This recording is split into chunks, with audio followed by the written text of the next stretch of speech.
On this episode of 26 Minutes with Dr. Warren Siegel, I'm joined today by Dr. Adam Rhodes as we delve into the essential topics of preventing emergencies in children. We'll be sharing expert advice and practical tips that every parent and caregiver should have in their toolkit.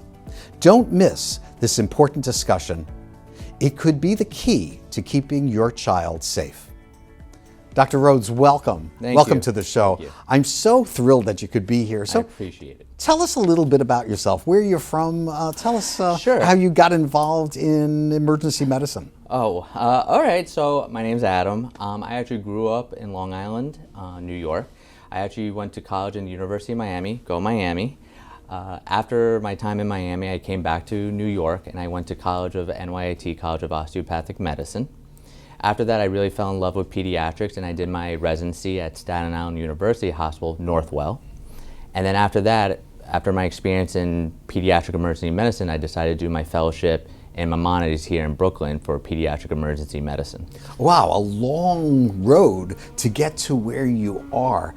Can you explain a little bit about what is pediatric emergency medicine? I'm not sure everybody knows that specialty even exists. Yeah, I think most people think emergency medicine is just emergency medicine's all everywhere from the day you're born till the very elderly, but there actually is specialty in pediatrics, usually 0 to 18 years of life, maybe sometimes 21 depending on which state you're in. And the reason they did that dedication is they found that people dedicated to pediatric emergency actually had better outcomes. And it really is a full spectrum of anything from a stuffy nose to something stuck in their nose to a broken bone to a laceration to, heaven forbid, life and death situations such as respiratory diseases and things of that nature.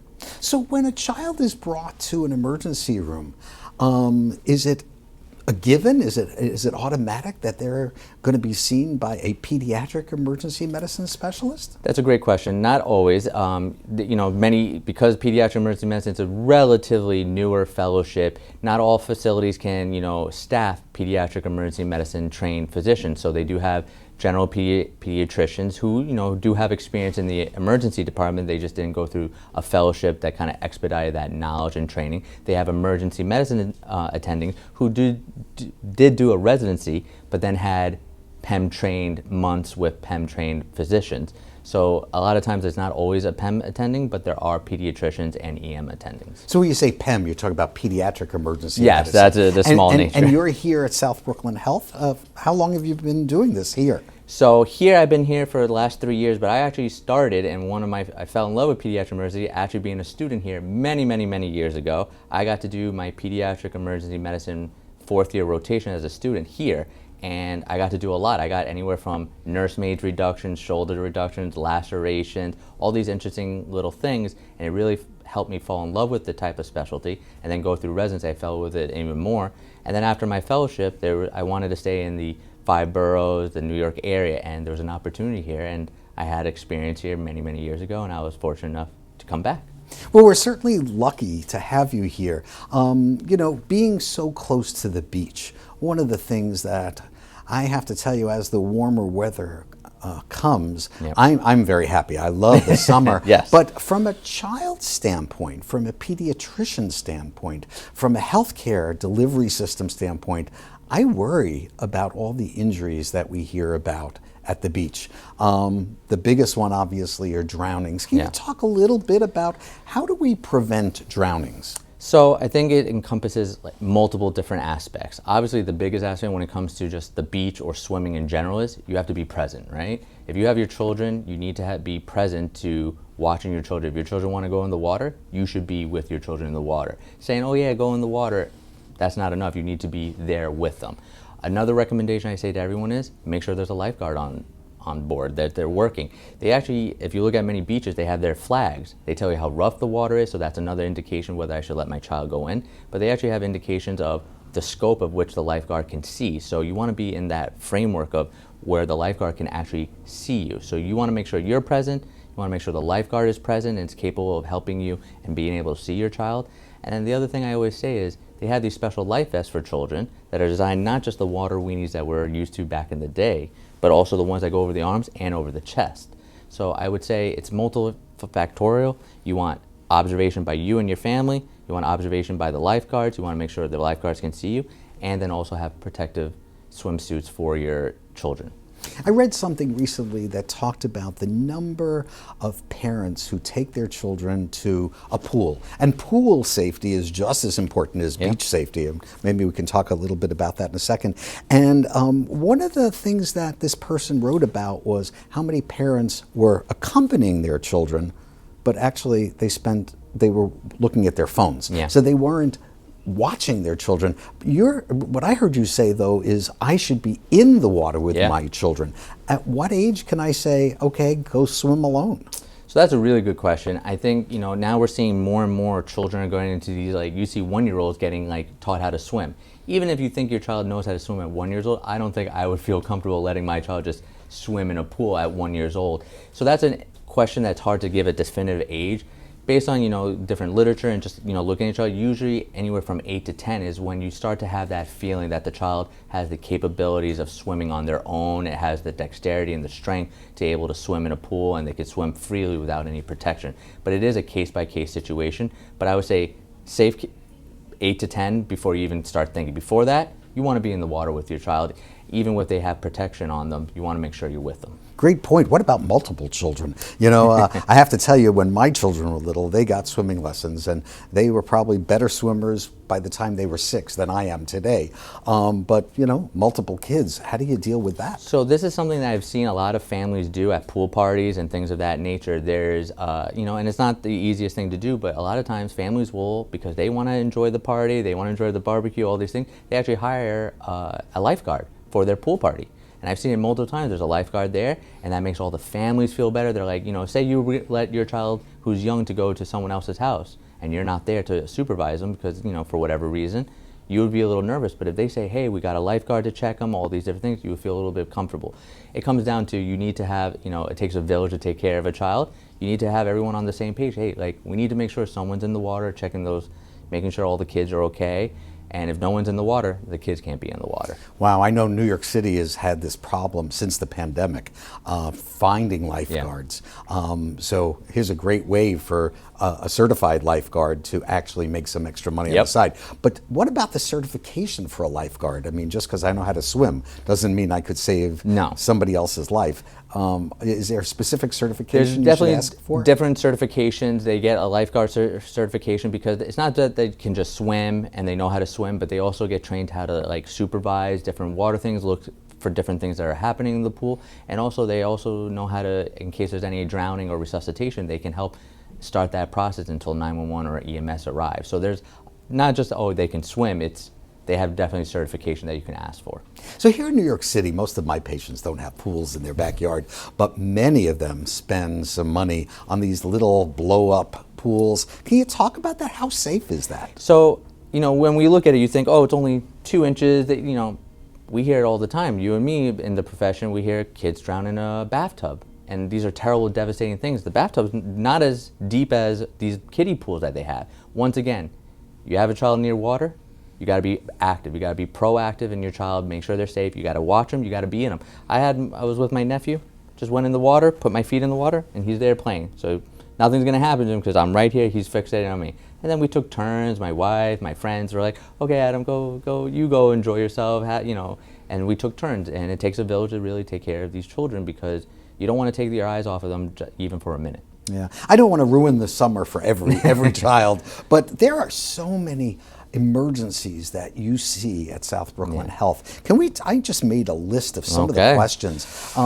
Can you give us some, from a pediatric emergency medicine standpoint, what would you say to parents about the bug bites, the mosquitoes that we're seeing? We're hearing about dengue fever, we're hearing about West Nile. What's your recommendation? So there's a lot of fears, and I understand that, and I get they get very scared. They hear all these terrible things. So I'm going to go through a list of just all the different things, and you can go through the full spectrum of what you would feel comfortable with. The one biggest thing is try to avoid being during when there's going to be the highest mosquitoes. That's during dusk and dawn. That's just the common area where the most mosquitoes are going to be. But obviously, they can come out at any time. So other things you can do is you can wear proper clothing that kind of protects you from these mosquitoes. Wear white or very light colored outfits that help you notice them, and then also that you can shoo them away.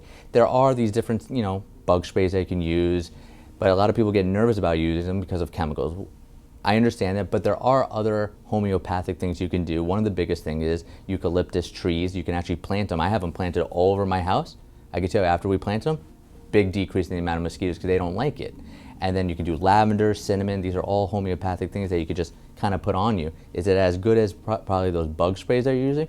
Maybe not, but if you feel that you're concerned about the chemicals that are in these bug sprays with DEET, as they call it, this is another option that you have. I always believe in doing multiple things, so I wear light colored outfits. I have my eucalyptus plants throughout the house to kind of, or outside the house to kind of prevent the bugs, and then just try to avoid those periods of time. And then they even have those special little purple lights. That's a new thing, that it doesn't really zap them, it kind of attracts them, and they get trapped and kind of kills them. They work really well on my deck, but it freaks my dog out. I have to tell you, I take that bug zapper out, and the dog isn't found for days. She won't go out there. Yeah, they do spark. Hot summer. Tips to keep hydrated. What should we think about, not just for us as adults, but what about the kids? So I mean, hydration is important. Water, water, water. We have, the half marathon here. We saw a lot of heat stroke, things like that. I think it's very important that people make an effort to drink plenty of water. Other things I always say is there's special now water shirts, right? Pool, swimming shirts that, it's a nice shirt, you can wear it and you can get wet and it can keep you cool for many hours, and also help protect versus the sun, because they could be SPF, these outfits that can also get wet, keep you cool. I say drink plenty of water, and a way you could tell is if you're going to the bathroom quite often, that means you're doing a decent job. If you're not going to the bathroom so often, maybe you need to drink a little bit more water. Mm-hmm. So you mentioned sun protection. What about the sun protection? So now I'm at the beach, I'm at the pool, I'm very close to my kids, I'm making sure I'm paying attention. They're 3 feet away so I can grab them. There you go. But now I'm worried that I'm going to get a sunburn, they're going to get a sunburn, we're staying high. There's a lot to worry about. What about sun protection? So there's, once again, a spectrum that I can go, and everyone chooses their own, but I could do many different facets of this. So biggest one is you can wear proper clothing that protects you, your face, hats, shirts that are long sleeve that actually have SPF in them, meaning they're a type of thread that helps prevent as much sun damage compared to if you didn't have it at all. And then there's always these sunblocks. Now there's sunblocks that have all these different chemicals that you might be concerned of, versus there's the very natural base, which is zinc oxide, which you and me are, understand that when it comes to babies and diaper rashes, but they actually have sunblocks that are just predominantly zinc oxide, and that's very common. Whenever you see someone walking, they look very white, they're probably using zinc oxide because it's a nice barrier sunblock that can help prevent the sun. So I actually do a combination of all of them. I wear my hat, I got my nice sun pool shirt that gets wet, but it gives me the SPF, and then I put a layer of sunblock. Now, if you do the sunblock with chemicals, that's okay as well. Just remember that usually needs multiple rounds of putting sunblock every 2 hours or so. Any difference between the 15 SPF versus the 30 versus the 50? I saw 70 this summer. I'd never seen 70. It's like a plastic bag. Does it really make a difference? Some literature says that it does, some don't. Some say after 30 you're really not making as big of a difference. Some say the higher SPF actually means you don't have to put it on or apply it as much because it has more of the zinc oxide, which is kind of a very thick white paste, so it doesn't come off as often, so you don't have to reapply as often. At the end of the day, I think you put it on every 3 hours, 4 hours, double check, see if you still have a nice coat, do you feel warm, maybe reapply. But after SPF 30, I think you have a decent protection. As for how often to apply, each brand and everything is a little bit different. And a very common question I get all the time is, at what age can I start using the sunblock, the zinc oxide, the SPFs? I mean, should a 1 week old who's out even be in the sun? Yeah, so I think definitely a 1 week old probably shouldn't be out in the sun. Usually, if you ask many physicians, 6 months is kind of agreed upon age where you don't want to start using those sunblocks, those chemicals, those SPF. Their skin is still very sensitive, very young, and the sun can cause a lot of damage, dehydration. So usually, rule of thumb, less than 6 months. Try to hold off, don't do any of those creams, make sure they're in the shade, make sure they have proper clothing, sun protection, hats, things of that nature. Anywhere between 6 months and 1 year old is when I start saying, yeah, you can start putting a little bit of sunblock, you know, try to do the zinc oxide, but keep, you know, making sure they're in the shade and proper clothing to prevent, you know, sun damage. So the topic of skin cancer is a whole different segment, which we will do. But I think it's important for parents to know that, you know, skin cancer does start Yep. in childhood. At what point do we say to older children or teenagers, it's okay to work on your tan? What do you think? I mean, should they be going to tanning salons? Again, as an emergency medicine physician, you may or may not see these kinds of burns, but as part of general health, people like to get a little bit of color, which, you know, is fine, but Yeah. what do you suggest? So I have seen really bad burns, like, and you would think, oh yeah, they got a little red. No, some of the sun damage can cause really significant first and second degree burns to the point where, like, you know, occasionally it's almost like they got burned by a hot stove. So I think it's all, you know, in moderation in anything in life, right? So I would say to these kids that, you know, want to, you know, if you put some sunblock and you go out in the sun every few days, you're going to get a nice little tan. It's not like the sunblock is going to completely prevent any type of, you know, sun getting in and getting some color. It's all about just moderation. Instead of sitting there, you know, I see people that are like, I'm not going to wear any sunblock, I'm just going to get sun for 30 minutes. It's a lot of rays. I think if you really want that, you know, color and everything, it's going to be, let's try to get that nice tan over a few days versus let's try to blitz, you know, and get all that sun right away. So as for the tanning, that's to each his own. I think natural sun, vitamin D, all those things, I think everything in moderation, use sunblock, things of that nature. Let the tan gradually develop over the nice summer. It's not like you're only going out to the summer once a day. So that's really helpful. But let's talk about the emergency room. When I think about the emergency room and I think of somebody in your specialty, pediatric emergency medicine, I think of kids who have been hit by cars. That's the first thing I think of. Yeah. And again, nice weather. Kids want to be out, whether they're walking on the street, whether they're riding their bicycle. I want them to get exercise. What's your advice? So I'm glad you brought that up. Probably my biggest thing outside of swimming and being present with your children is helmets. It probably kills me every time whenever I see a child in New York, in Brooklyn, Staten Island, where I live, not wearing a helmet. A helmet can make such a big difference to the child if, heaven forbid, anything happens to them. So I recommend every child, I recommend adults. We get a lot of bike accidents for adults as well in the ER. Helmets, helmets, helmets. If I didn't say it enough times, helmets. I think it's crucially important that these children wear helmets. I think it's important that parents emphasize that you have to wear a helmet. Obviously, there's other additional things you do, but I'm going to hit hard first, helmet. And the reason is because that's your head. And how many times I see kids, they hit their head, everyone's nervous. Do we have to get a CAT scan? Is it something more severe of an injury to the head? I had a child recently hit their head, ended up having a bleed inside the head. Were they wearing a helmet on the bicycle? No. So it's very easy to fall off bicycles. So my biggest thing, I would say, a helmet. After that, I would also talk about, you know, shoulder pads, knee pads, just to make sure no other further damage. And then I actually do promote this, and I think it's a good idea. We learn how to drive, right? We take driving courses and all that stuff. Well, there's actually courses or like way to train kids to properly use their bicycle. And then, you know, it's a fun little thing for kids to be like, here's a stop sign, here's a light, what are you supposed to do? Because riding your bike in New York is much different than riding your bike in the suburbs. So I think also educating your children about all the proper ways to ride your bike around the city also could go a long way from preventing serious harm to the children. As for walking, I agree. I want them to walk, I want them to play.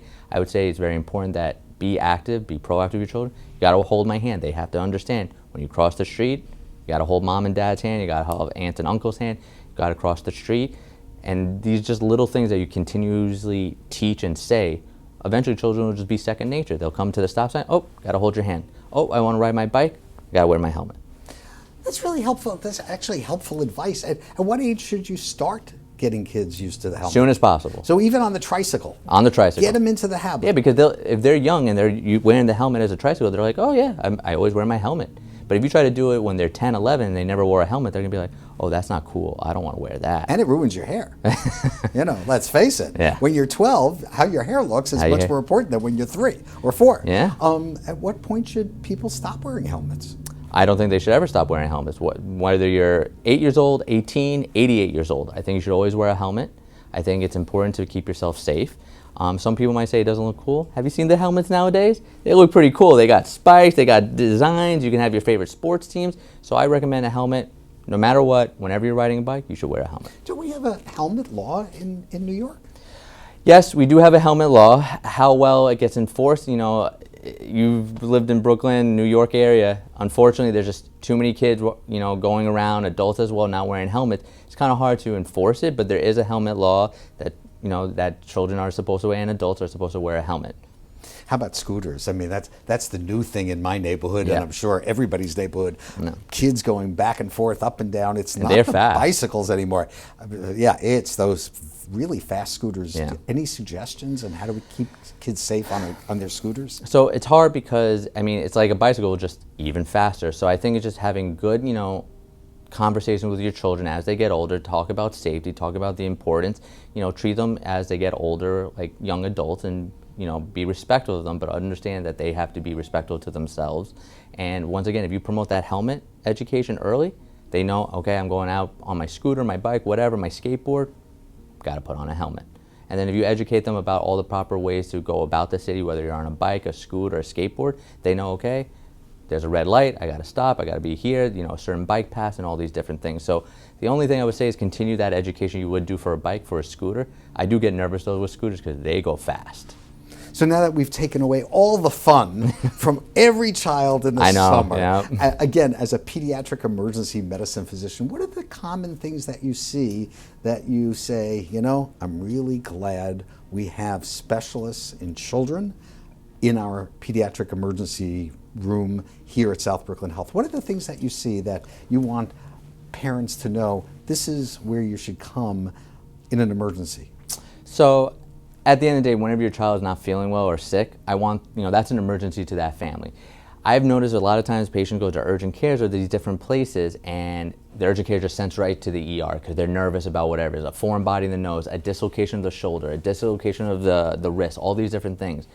You come to us, we can take care of you. We can fix that nursemaid, as we call it. We can fix that shoulder reduction. We can fix that broken bone. We could get that foreign body that you went to 3 different urgent cares, no one knows how to get it out. We'll get it out in a minute, and the kid's gonna be smiling, playing as if nothing happened. So I would say you can come to us for, you know, anything from X, you know, A to Z. As for how severe it is, you know, we have the staffing to help you with, but anything that's an emergency to them, feel free to come to us. So that's a really, really great point. I remember a teacher of mine saying, anything that happens to my child is an emergency.